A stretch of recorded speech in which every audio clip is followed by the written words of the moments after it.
came into.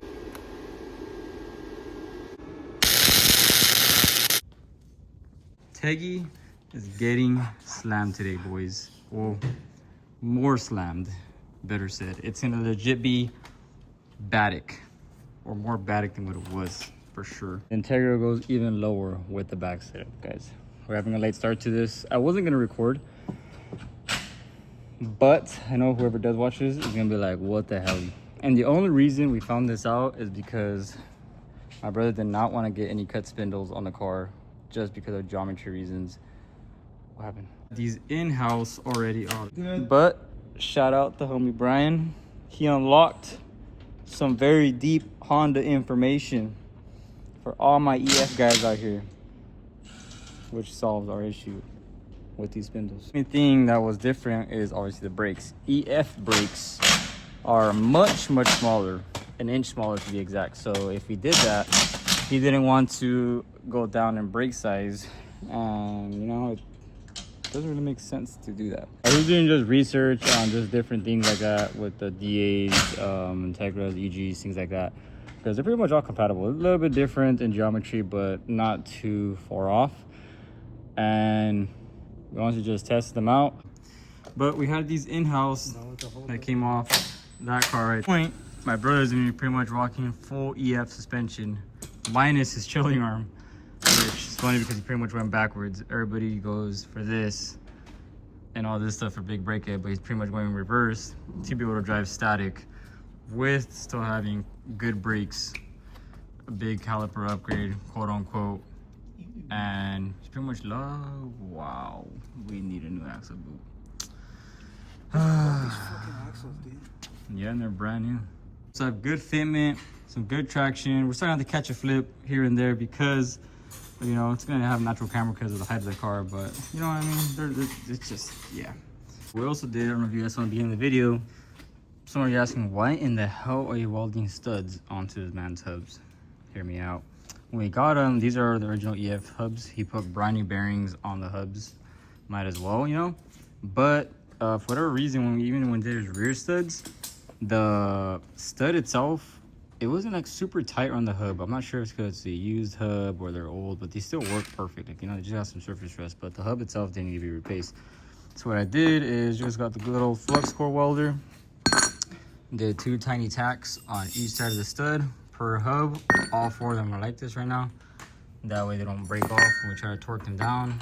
Worst case, if we need to change the hubs out one day, which I really doubt we do, the bearings, we can always cut the little weld off, reinstall the new hub, and weld it back on.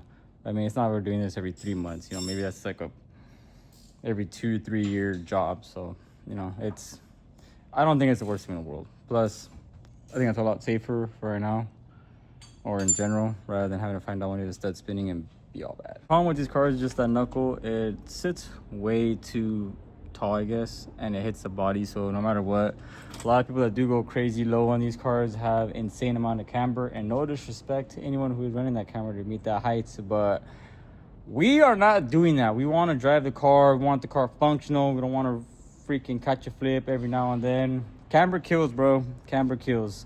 Some of the homies got camber and they run it very respectfully. They don't go no crazy, no double-digit numbers, -15 like that, you know, like, you know, our homies riding style. We're good. We ain't trying to run no crazy tilt and not even be able to go up a driveway at Cane's one day.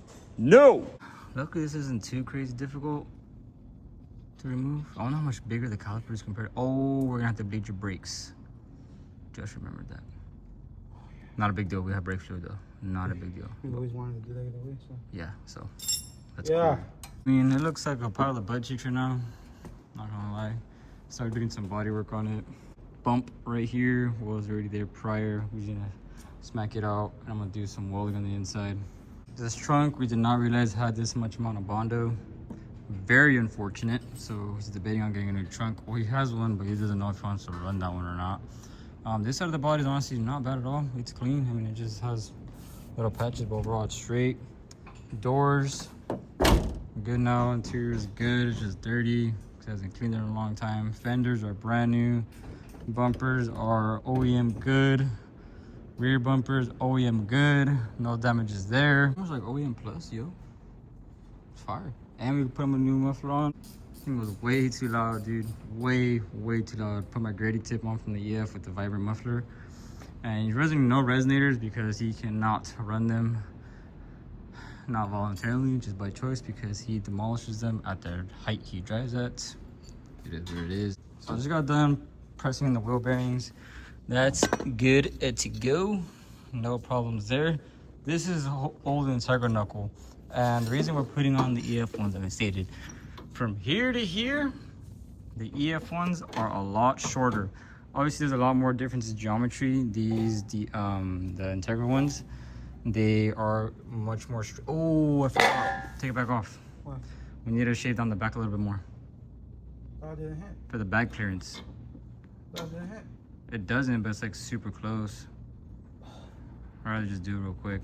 But the EF one is about like 1/4 inch shorter, and that makes it so when he airs out, the fender is lower than the wheel itself, therefore achieving the fitment that he wants. Also, what I did notice is, since it's a lot different car, the tie rod position is about in the same area.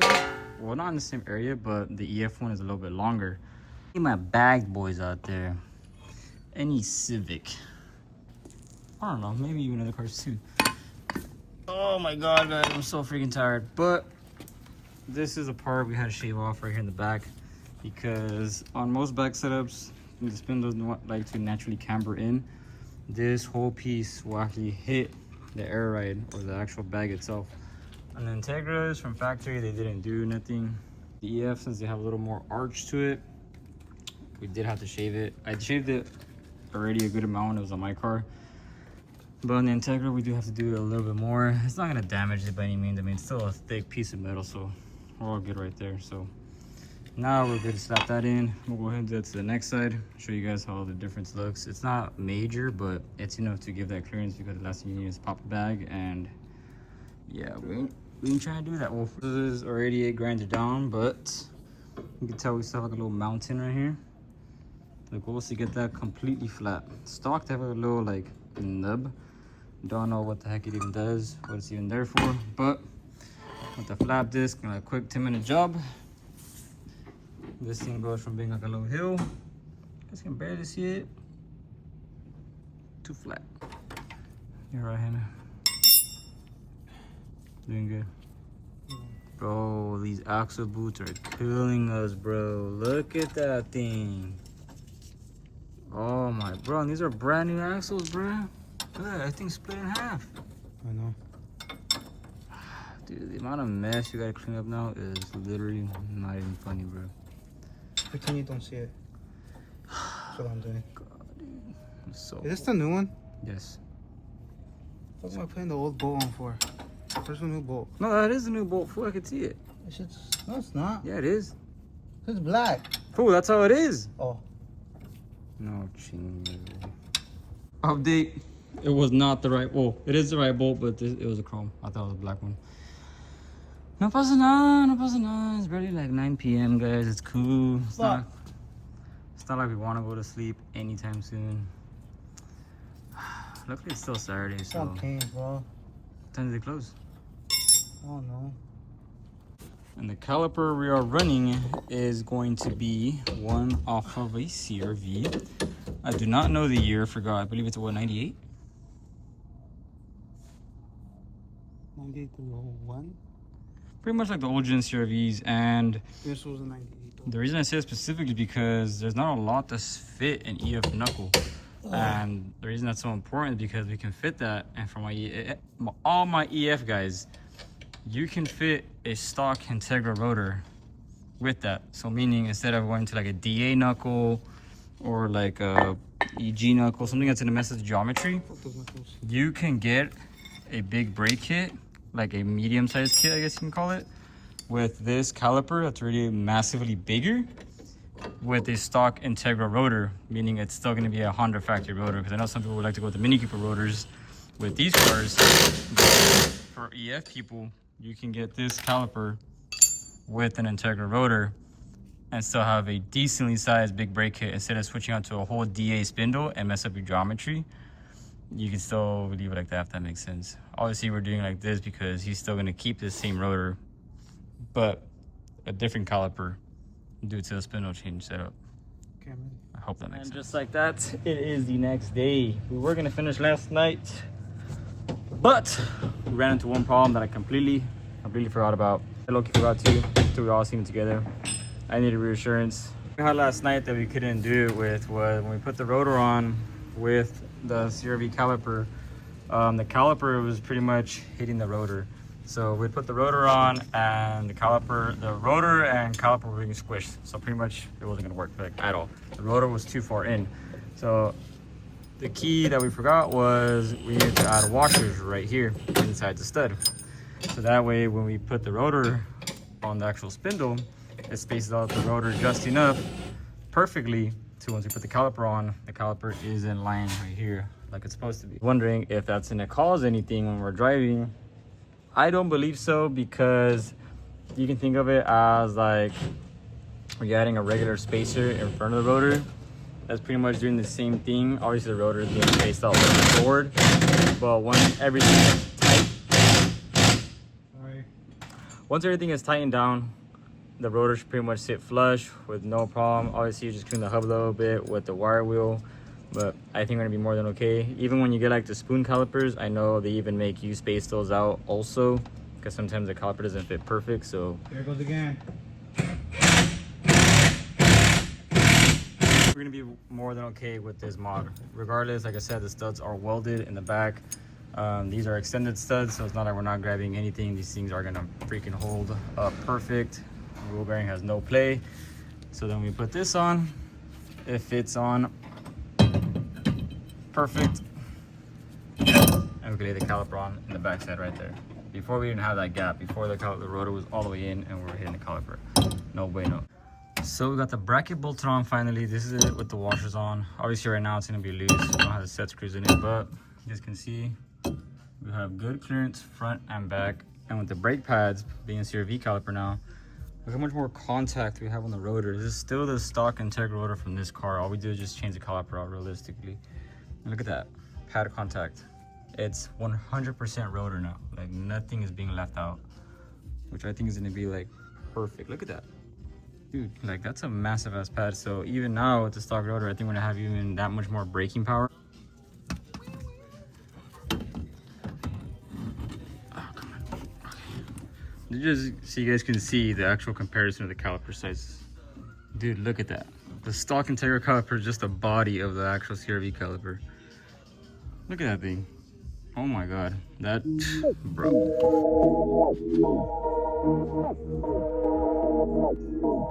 Alright, so you finally got the caliper off. That's the old one.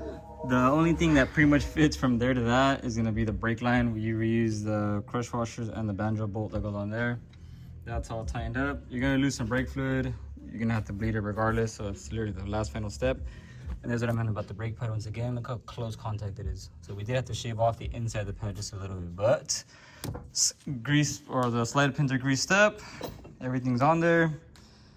I think we're good to go. I think we're good to go. I'm excited about this. Hella excited. Brakes are bled. Pedal was hard again. So far, I didn't even think, how's the clearance with the caliper? Good. Solid. Oh, we're good, dude. You still have like very good clearance right here. Like very, very good. How does it fill up the rim? Dude. Why does it look so much better with that caliper on there? Look how much it fills it up. Oh, that is solid. I was worried about the work seating, but I think we're straight. Realistically, guys, I think he would have hit, but he did add a spacer inside right here. Very, very thin one. What is it, like a 5 mil? Like that. Just to poke it out more because we kind of know how it's gonna sit. So hopefully it sits fender to lip. Now it's time to park it outside and see the new fitment up front.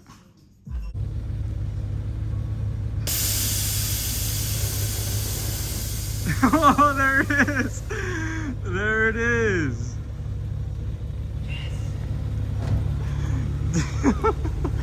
Bro, that's literally it. That is literally it right there. Oh my gosh. You guys can't even probably tell the difference on camera, but before you would have like the sidewall showing. That's literally. As for test driving it, honestly the car feels great.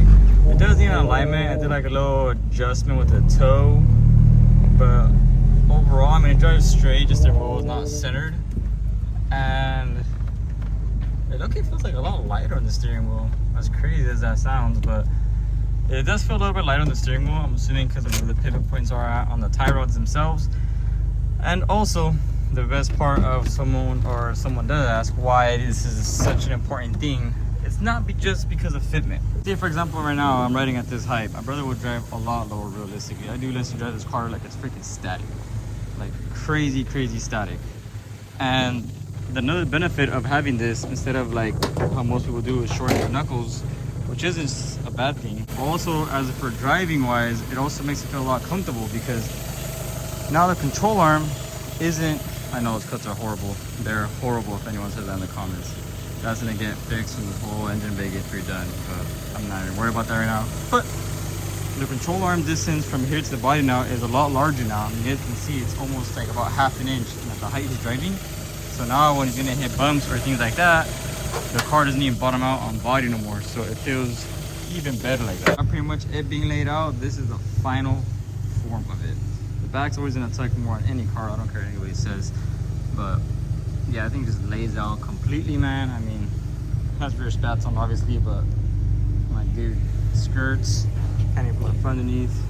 Now the front of the car, most people achieve this height by maxing out camber, coils, cutting spindles, and things like that, which isn't a bad thing, but this is a bolt-on application, guys. All we had to do was just get the CRV calipers, modify the brake pads a little bit. Nothing that's going to concern our safety. Just shaved off the inside, like I said, because it's going to hit the actual rotor. And now even the caliper size is beefier. We upgraded caliper size. It fills up the rotor so much more. I think it looks so good.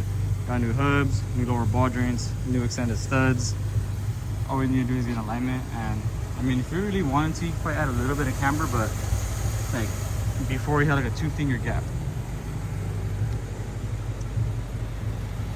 Like, look at that. I think it's perfect. His old laying out height, if you want to call it that, is now his new ride height, which is crazy to think. With this being at his ride height, this used to be where he used to air out at now. Look at that. That's where he used to air out at, which obviously some people couldn't tell, but that's a whole 2-finger gap. And that's his ride height now, if he really wanted to. Because now when he lays out, if you see, look how much more it eats it. The whole body just swallows that thing. It may not be noticeably different visually, but 100% for sure it did help a lot. And even with the max camber out, the car doesn't even have that crazy camber either. So we don't gotta have crazy camber, no crazy freaking mad tilt, can't drive the car, undrivable, losing traction. We're always on stretch tires, so I mean, I can't say or speak for that, but as in like full on like contact, dude, I can't think of a better mod. Like obviously some people want to go even lower, so they will get the 200 drop spindles, but for us, I mean, he's spending parts about like not even $200 realistically.